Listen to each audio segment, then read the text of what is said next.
I have a tendency to go through the various adjustments in HDR Effects Pro by section from top to bottom, and so it seems to make perfect sense that the finishing set of adjustments is at the bottom of that list. I'll go ahead and click the finishing heading so we can take a look at the options here, and they include a vignette adjustment, a graduated neutral density adjustment, as well as a levels and curves adjustment. With the vignette adjustment, we could start off by clicking the pop-up and choosing from among the various presets that are available here.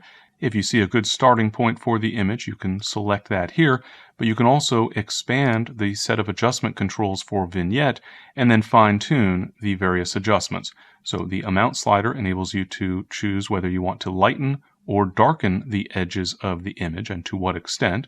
The next slider enables you to choose whether you want the shape of the vignette to be more of a circle or more of a rectangle. So you can drag one way or the other to refine the shape and then adjust the size. And this is how far in toward the center of the image the vignette effect will extend. You can even choose where you want the center of the vignette effect to be.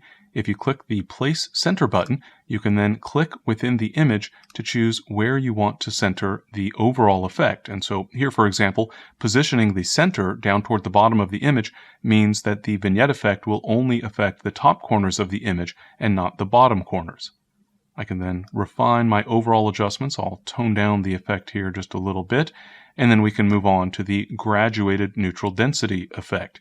And this allows us to lighten or darken the top and bottom areas of the image independently. So we'll start with upper tonality. I can drag to the right to brighten up the top portion of the image, or to the left to darken up the top portion. I could then also increase or decrease the brightness for the lower area of the image, and then choose the blend, in other words, the transition between the two. Taking that a step further, I can even shift that transition up or down with the vertical shift slider. So I can drag to the left to lower that transition and drag to the right to raise that transition. So right about there looks to be pretty good. I could even rotate that transition, that gradation, if need be. In this case, of course, I have a relatively straight horizon, all things considered, so I don't think any rotation will be necessary for that graduated neutral density effect. And then finally, as with many of the other applications within the Nik collection, we have a levels and curves adjustment. So we could set the black point, we could set the white point, we can lighten or darken the overall middle tone values, and we can even click on the curve itself to add anchor points so we can exercise greater control. So I could add an anchor point down toward the dark end of the curve near the black point slider and pull that downward to darken the shadows or upward to brighten the shadows. And I could also then take an anchor point up toward the highlights and drag upward to brighten or downward to darken.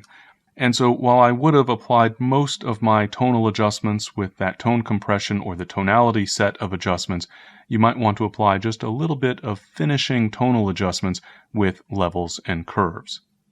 As you can see, these adjustments in the finishing section are relatively straightforward, really just giving you some additional tools to finalize the finishing effect on your HDR image.